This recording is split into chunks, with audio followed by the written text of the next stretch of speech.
Hey guys, so I wanted to come on here and quickly kind of go over this shooting that was in a bar in Thousand Oaks, California. And what's interesting this is that this shooting came literally a week after the white supremacists went and shot up the Jewish synagogue. Okay, and as this case developed, I mean, obviously, due to the fact that 9 times out of 10, and I would suspect 100 times out of 10, when there is a mass shooting that is unwarranted, that involves a person just going out and shooting and murdering large amounts of people for no reason, it's always a white male or a white female. So therefore, in this case, it was accurate to say that, to assume that that was the case. And it was, and now they're trying to use the same narrative, which is, oh, it's mental illness, PTSD, or whatever. And there's also some other interesting developments, which we're going to go through in a couple videos about that. But it says a gunman opened fire, and mind you, this is the shooter. He's 28. He killed like 13 people. It says the gunman opened fire late Thursday night in a Southern California bar and county music venue. The Ventura County Sheriff said the bar was crowded with more than 100 people, many of them college students, during the bar's weekly college night. The gunman, identified by police as Ian David Long, 28, killed 12 people, including a sheriff's sergeant who responded to the gunfire. Police later found the shooter dead inside the bar, possibly from a self-inflicted wound. The rampage took place at the Borderline Bar and Grill in Thousand Oaks, about 40 miles northwest of Los Angeles. Authorities don't yet know the motive for the shooting. Now, the interesting thing is, as I told you guys, there is never a motive. Rarely is it. So whenever they come out with these mental illness tropes or PTSD, they're simply trying to find a motive. Because remember, they tried to normalize all these situations, and one of the ways they did that was redefining mass shootings. So since we know that all of the mass shootings in the past have been white males or white females, what they did is they redefined mass shooting so that they could basically say a gang shootout between whatever, the Pookies and Ray Rays, or a drug war is basically the same as a white person going and shooting up a bar full of people for no reason. We know they try to normalize what they do, especially when they're primarily the ones who are doing it, because they need to keep up the appearance that they're moral and that they are not doing anything that normal human people don't do, which is not true. Because the thing of it is a motive and a reason as to why somebody is engaging in this level of violence is extremely important. It's almost more important than the act in and of itself. So it's disingenuous when they try to, and very deceptive, which is what they operate on, when they try to equate like a situation where maybe there's, gang retaliation, and people may not be intending to kill other people, but other people get caught up in the crossfire. They try to compare that to, a Ian David Long walking into a bar for no reason and shooting and killing 28 people, or 12 people or whatever, which we already know it's not the same, because it's very different, and it's very hard to get a handle on things when people are just killing senselessly, which is what white people tend to do. But I pointed that out because I want you guys to understand the level of deception that they operate on. And, unfortunately, they have the mindset of a lot of Black people conditioned to the degree that they really do believe that, the only thing that's important is the fact that people are killing people. They really think murder is murder and killing is killing. And that's really not the case. If that was the case, they wouldn't have criminal profilers. They wouldn't have forensic departments. They wouldn't have a whole behavioral analysis team at the FBI. The reason why they have that is because you can't really accurately remedy crime unless you figure out why it's occurring. They just tell you, they'll try to normalize it for you in the media because they know most people are dumb and they don't really understand the intricacy of crime and how to solve it or the variables and the factors that contribute to it, so it's easier for them to try and normalize behavior that's not normal. So when we look at this type of mass shooting, it is exclusively white. Okay, they can do their little manipulation and say, oh, a mass shooting is any shooting that involves 3 or more people. But the bottom line is, this type of mass shooting that's going on that we see very frequently, this is exclusively white. And that's what we need to be paying attention to. I want to get to a couple of these videos, and then I'll come back and do a little bit more commentary, because there was an interesting dynamic in this case, and I want to go over that too. So let's get to the videos. Authorities have now been able to identify all 12 of the victims in the mass shooting at the Borderline Bar and Grill. And we wanted to take a moment to remember each of these lives that were lost and share what we know about them so far. So here are all of the 12 victims. 22-year-old Cody Kaufman loved college nights at the Borderline Bar and Grill, so he was known to be there every Wednesday. He was an older brother and an umpire for a youth baseball league. His father said a tearful goodbye after learning his son had been killed. He was one of the 11 that were killed last night. Oh, God, this is so bad. Oh, son, I love you so much. He was so excited to have his first sister. And not, now she'll never know.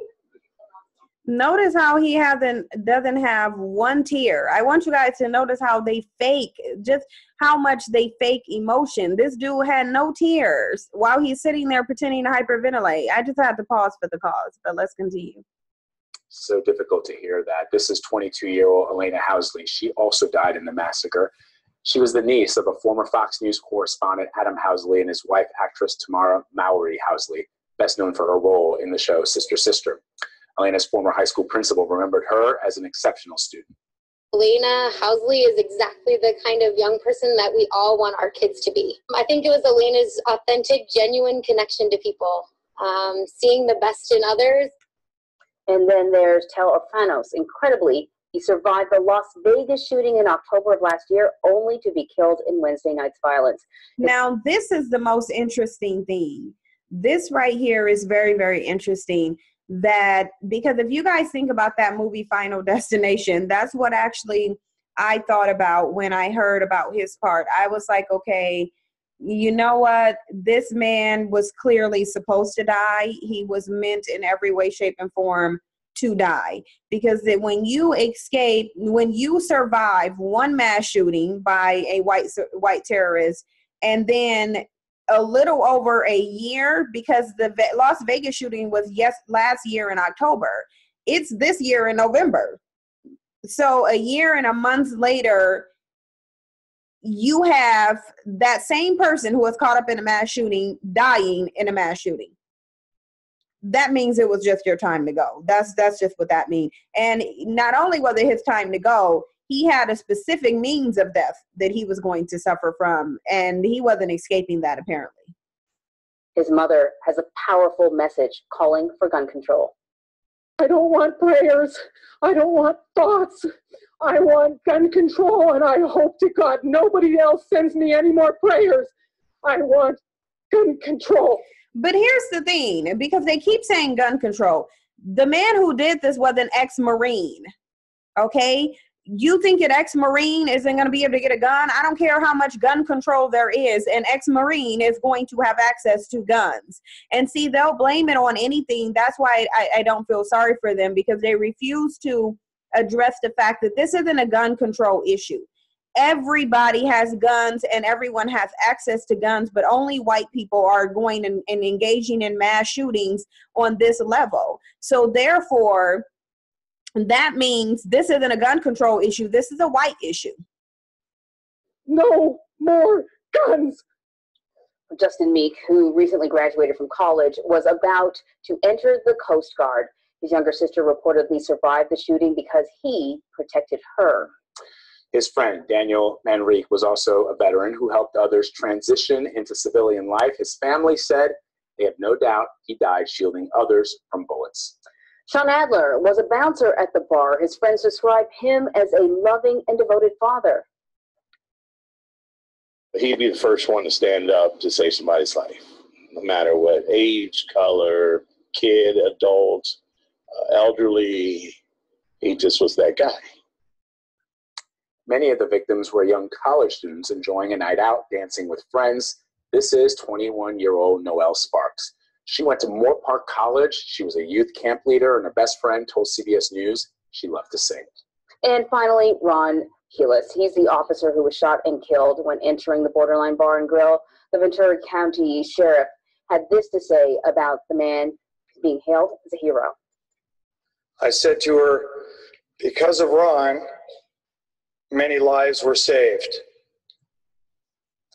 And she looked at me through her tears and said, he would have wanted it that way. Ron Heelis was set to retire soon after being on the force for 29 years. He died after being transported to the hospital. He survived by his son. Mark Meza, Jake Dunham, Blake Dingman, and Christina Morissette also lost their lives. As we learn more about them, we will share their stories with you. Now, Till was a Navy veteran. He was in the Navy for about 2.5 years. Went in when he was about 20, came out when he was about 23. He was a survivor. He was a survivor of Las Vegas. And how ironic, right? That my son, who's a survivor of Las Vegas, okay, and was a bit of a gun enthusiast, should be killed this way. I find it absolutely ironic. And again, you know who I hold responsible for this, okay? The gun culture, okay? And it starts from the very, very top. This is not an issue of politicization, okay? This is simple facts. This is going to happen again, and it's going to happen again and again. If you go to mowing down 5-year-olds, right, with an assault weapon, and you have people saying it's a hoax, nothing is going to change. I want y'all to notice how on code they are, because notice how they keep blaming it on the guns. Guns are inanimate objects, okay? Guns cannot do anything. A gun can sit there and be a gun. It can even be a loaded gun, but what it's not going to do is it's not going to grow legs, it's not going to grow arms, and it's not going to just start randomly walking into bars and firing off, killing people, okay? This is not an issue of guns. This is an issue of white people doing what white people have done. If you look throughout history, this is nothing new. They've been genocidal maniacs. They've been prone to violence. They've had a bloodlust. It does not matter whether they have PTSD. It doesn't matter whether they have a clear head. None of it matters. This will continue to happen because if it's not guns, they'll take bombs, they'll take knives. And that's just the reality of what it is. Now, them wanting to de-arm the population, of course, because they already know that there is a high population of people, white people, who have no problem turning guns on them. Now, they're not trying to do this gun control for black people. They're trying to do gun control because it's easier to control white people if they don't have guns. But the thing of it is white people are not going to part from their guns because they know the gun is all that they have. So what's going to continue to happen is they're going to continue to engage in self-inflicted and inflicted genocide. That's what's going to continue to happen. They're going to continue to ignore this pathology. They're going to continue to try to act like it's a gun. Next, they'll be talking about its knife culture or its bomb culture. They'll say it's whatever it is other than white culture. And unfortunately, there's too many black people who are complicit in this as well. They don't want to call this out for what it is. This is not a gun issue. It's not a bomb issue. It's not a knife issue. All of those are inanimate objects. This is an issue with white people. This is their pathology where they run around. They're extremely violent, regardless of the circumstances. This is what they do. They're the only group of people who you can look in their past, in their history, and see this one very consistent behavior they engage in, and that's violence to a level of mass genocide and mass shootings. They don't really care if they're white. This is just who they are. Because if it wasn't who they are, despite having guns, they wouldn't even be engaging in this behavior anyway. They just wouldn't. And black people would do best to understand who they are. And if they can't blame it on the gun, they'll blame it on mental illness. They'll blame it on anything other than white psychology, when white psychology is really what's the issue? White psychology is the issue. If this was really a tragedy, they would have been done something last year and the year before that. There has been literally 308 mass shootings this year. Clearly, this is not a tragedy. Because if it was a tragedy, do you think they would allow 308 mass shootings when most of those people were primarily white? But they don't care making white sacrifices as long as it means maintaining white supremacy. Because white people are going to do this. They're not going to ever stop engaging in mass shootings and causing mass casualties. They're not going to ever stop doing that. The reality of it is this is who they are. I feel no sympathy. I know that you guys don't feel no sympathy either. But, you know, this is just who they are. Another day, another white person engaging in a mass shooting. And there will probably be another one tomorrow or the next day. With the way things are going, it won't be another week before something else happens and we see something else in the news. But you guys let me know what you think. Thank you for your support, and I'll see you in the next one.